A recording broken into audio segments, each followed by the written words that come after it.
అతి దుర్మార్గమైన ప్రధానమంత్రి నరేంద్ర మోడీ. ఇది 10 సంవత్సరాల నుంచి ఆయన చరిత్ర జరుగుతూ ఉంది. మేక్ ఇన్ ఇండియా ఏమైనా వచ్చిందా? మేక్ ఇన్ ఇండియా లేదు, మను లేదు, అంతా పట్టిదే జూట. డిజిటల్ ఇండియా ఏమైనా వచ్చిందా? 100 స్మార్ట్ సిటీలు ఏ ఒక్కటన్నా అయిందా? అట్లనే స్కిల్ ఇండియా ఏమి లేదంతా బట్టి ఇటువంటి ఒక 150 కథలు అన్ని బట్టి డైలాగులు ఊకదంపుడు ముచ్చట్లు తప్ప ఇక రైతుల ఆదాయం రెట్టింపు చేస్తామన్నాడు. వాళ్ళు చచ్చిపోతా ఉన్నారు, వాళ్ళు జావ కొడుతున్నారు. 2 కోట్ల ఉద్యోగాలు ప్రతి సంవత్సరానికి ఇస్తామన్నారు. ఇలా 30 లక్షల ఖాళీలు కేంద్ర ప్రభుత్వంలో. అది భయంకరమైన విషయం. బుల్లెట్ ట్రైన్ అన్నాడు, అది రాలేదు, మను రాలేదు. స్వామినాథన్ సిఫార్సులు అన్నాడు, అది కాలేదు. అంతా వాటిది గ్యాస్. నరేంద్ర మోడీ 10 ఏళ్ల కాలం అంతా ట్రాషు గ్యాస్ తప్ప ఏ ఒక్క వర్గం ప్రజలకు కూడా ఏ మేలు జరగలేదు. ఇక పోతే ఘోరాతి ఘోరంగా ఆయన వైఫల్యం ఏంటంటే GDP growth, countries GDP growth 2004-14 మధ్య 6.8 ఉండేనండి growth. GDP, national GDP growth was 6.8%. ఘనత వహించిన విశ్వగురువు గారి కాలంలో 5.8కి వచ్చింది. ఈ దేశం ముందరికి పోయినట్ట వెనకకు పోయినట్ట? దయచేసి మీరు అందరు రాయాలి, ప్రజలకు తెలవాలి ఈ సంగతి. నేను మీ అందరిని రిక్వెస్ట్ చేస్తూ ఉన్నా. లైవ్ పోతా ఉంది నాకు తెలుసు, but still I request all the print media to kindly highlight these things so that ప్రజలకు తెలిసే న్యాయం జరుగుతుంది, వాళ్ళు నిర్ణయం తీసుకుంటారు. 14కు ముందు అంటే నరేంద్ర మోడీ గారికి ముందు 6.8% ఉన్నటువంటి జీడీపీ గ్రోత్ రేటు 6.8%. 2014 మోడీ గారి 10 ఏళ్ల కాలంలో 5.8%కి వచ్చిందండి. ఇది దేశం వెనుకకు పోయినట్ట, ముందుకు పోయినట్ట, ఏమైనట్టు? లెక్కకైతే కనీసం 8% గ్రోత్ ఉండాలి. ఈయన చాలా చాలా భయంకరము. జాబ్లెస్ గ్రోత్ మాత్రం బాగా పెరిగిందండి ఇండియాలో. నిరుద్యోగిత విపరీతంగా పెరిగింది నరేంద్ర మోడీ గారి కాలంలో. ఏం లేదు, పొద్దున్న లేతే దేశం కోసం ధర్మం కోసం అని మాట్లాడితే ఒక సంస్కృత విశ్వవిద్యాలయం పెట్టినరా? ఏమైనా చేసినరా? పట్టిగా డప్పు కొట్టుకున్నాడు తప్ప ఏమి లేదు. ఏ రకమైనటువంటి ఇది లేదు. ఇట్లా ఈ భ్రమలో దేశాన్ని తీసుకొని పోవడం, ఒక రకమైనటువంటి ఉన్మాద స్థితిలోకి దేశాన్ని నెట్టివేయడం, విద్వేషం పెంచడం, ఈ చర్యలు తప్ప దేశానికి ఒరిగిందేమి లేదు. ఇప్పుడు చాలా చాలా ఘోరాలు జరిగినాయి. అందువల్ల వాళ్ళ ఏడలో కూడా చాలా విముఖత ఉంది తెలంగాణ ప్రజలలో. ముఖ్యంగా 2-3 అంశాలు. ఒకటి ఏంటంటే గోదావరిని ఎత్తుకొని పోతా అంటాడు ఆయన. రాష్ట్ర ప్రభుత్వాన్ని పంపించిండు. NWD అని ఉంటుంది, నేషనల్ వాటర్ డెవలప్మెంట్ ఏజెన్సీ అని ఉంటుంది. దాని ద్వారా 3 రాష్ట్రాలకు పంపినాడు. మహారాష్ట్ర, కర్ణాటక, తెలంగాణ, ఆంధ్ర 4 రాష్ట్రాలకు పంపినాడు. మీ అభిప్రాయాలు చెప్పండి, మీరు చెప్పకుండా కానీ మేము ముందుకెళ్ళిపోతాం అనేంత దురుసుగా పంపినాడు. మరి తెలంగాణ రాష్ట్రానికి 2 తెలుగు రాష్ట్రాలకు కూడా ఉన్న ఒకే ఒక వనరు గోదావరి. కృష్ణ అప్పుడప్పుడు కష్టపెడుతుంది మనం, నీళ్ళు రావు, అప్పుడప్పుడు కొన్ని సంవత్సరాలు ఎండిపోతుంది. సర్ప్లస్ వాటర్ వచ్చే నది ఒక గోదావరి.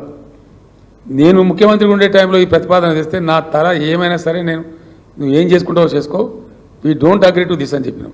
వై అని అడిగాను. ఎందుకు ఒప్పుకోవు? నేను చెప్పిన మా తెలుగు రాష్ట్రాల యొక్క వాటా ముందు తేల్చు, ఆ వాటా కేటాయించు అధికారికంగా, దెన్ సర్ప్లస్ ఉంటే ఆలోచిద్దాం. కానీ మా వాటానే తేల్చకుండా, మా అవసరాల గురించి పట్టించుకోకుండా నువ్వు గోదావరిని తీసుకుపోయి ఇవనుకో అప్ప చెప్తా అంటే ఇదెక్కడ అన్యాయం? ఎట్లా తీసుకుపోతావు? నువ్వు మా నోట్లో మన్ను పోస్తావా?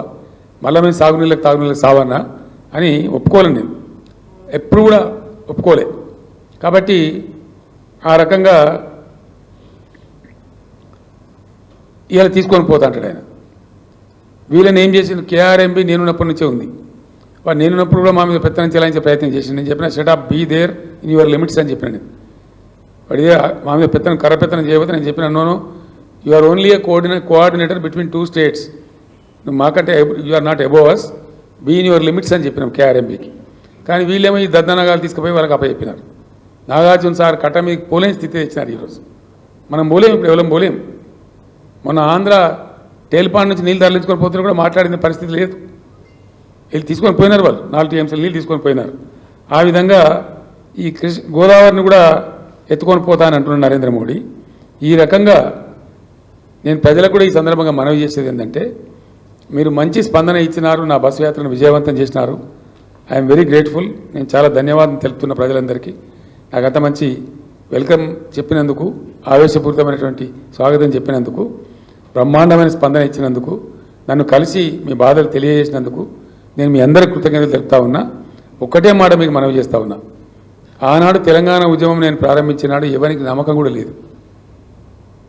తెలంగాణ వస్తుంది అనే నమ్మకం ఎవరికి లేకుండే. కానీ 14 ఏళ్ళు అద్భుతంగా నేను పురోగమించి చాలా బ్రహ్మాండంగా తెలంగాణ రాష్ట్రం తెచ్చి మీకు అప్పచెప్పిన విషయం మీకు తెలుసు. ఆ తర్వాత 10 ఏళ్ళు ఒక పూల పొదరిల్లు లాగా దీన్ని ఒకటి అన్ని వర్గాల ప్రజలను కూడా ఒక సమభావంతో చూస్తూ, అన్ని మతాల వారిని, అన్ని కులాల వారిని అందరినీ గౌరవిస్తూ ఒక మంచి నీట్గా ఉండే తెలంగాణను తయారు చేసి పర్ క్యాపిటా పెంచినాను, జిఎస్డిపి పెంచినాను, మౌలిక సమస్యలు తీర్చినాను, శాశ్వతంగా దరిద్రాలు పోగొట్టే దళిత బంధు లాంటి పరిస్థితులు కూడా తీసుకొచ్చినాము. ఈ విధంగా తెచ్చినాం. ఈరోజు అనుకోకుండా మన జరిగిన ఎన్నికల్లో స్వల్ప ఓట్ల తేడాతో బీఆర్ఎస్ ఓడిపోయింది. పర్వాలేదు, ప్రజలు ఏ పాత్ర ఇస్తే ప్రజల తీర్పు మాకు శిరోధార్యం.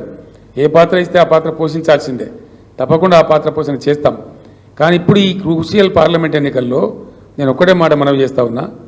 డెఫినెట్గా ఇప్పుడు ఖచ్చితంగా నిర్ధారణకు వస్తున్న విషయం ఏంటంటే, ప్రతిరోజు వచ్చే వార్తలను బట్టి ఇండియా కూటమి అనేది పెద్దగా లేదు, ఎన్డీఏలో కూడా ఎవరు దిక్కులేడు, అంతే వెళ్ళిపోయారు. ఎవరిని ఇవాళ పని వాళ్ళు బీజేపీకి 200 సీట్లు దాటే పరిస్థితి లేదు అని చెప్తున్నారు స్పష్టంగా, ట్రైలింగ్ బిహైండ్.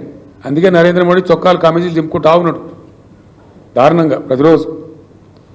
ఇక మొత్తం రిజర్వేషన్లు తీసేస్తారు, ముస్లింలకు ఇస్తారు, దళితులే తీసేస్తారు, బీసీలే తీసేస్తారని చెప్పి ప్రతిరోజు అంగిలాగా చెప్పుకుంటున్నాడు. ఆయన అరుస్తూ ఉన్నాడు, గాండ్రిస్తూ ఉన్నాడు.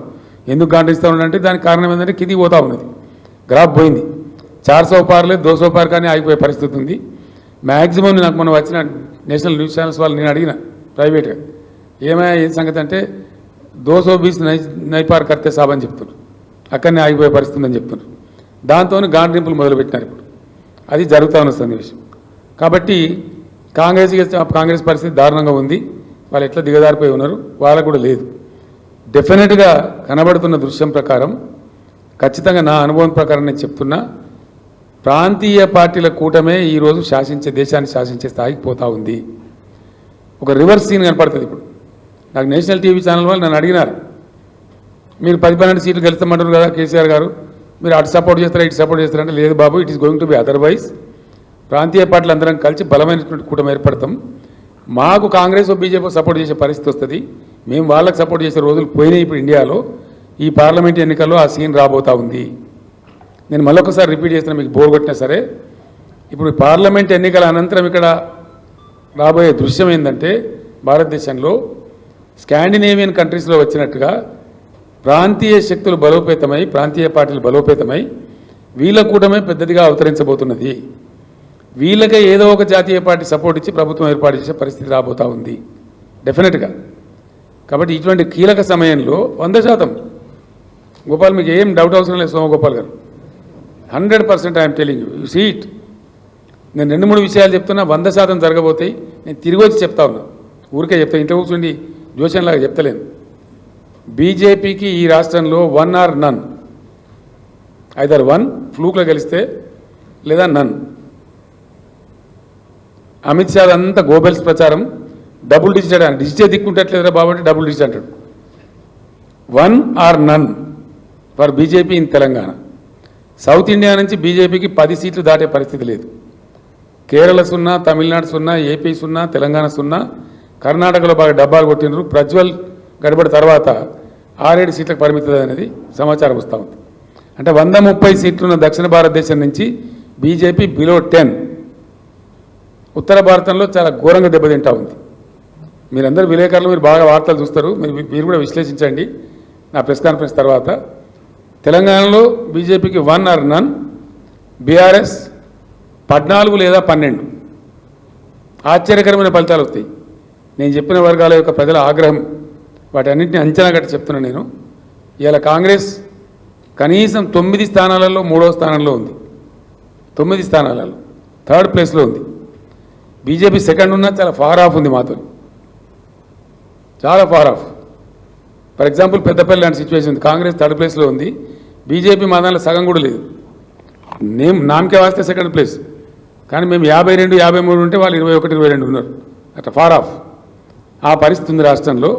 స్పష్టంగా కనపడతా ఉంది. దీన్ని సద్వినియోగం చేసుకొని తెలంగాణ అస్తిత్వాన్ని కాపాడుకోవాలంటే, తెలంగాణకు కృష్ణా గోదావరి జలాలు దక్కేటువంటి దాన్ని సాధించుకోవాలంటే, తెలంగాణ ఆత్మగౌరవం అస్తిత్వ గౌరవం నిలబడాలంటే ఖచ్చితంగా ఈ క్రూషియల్ టైంలో బీఆర్ఎస్ ఎంపీలనే గెలిపించాలి.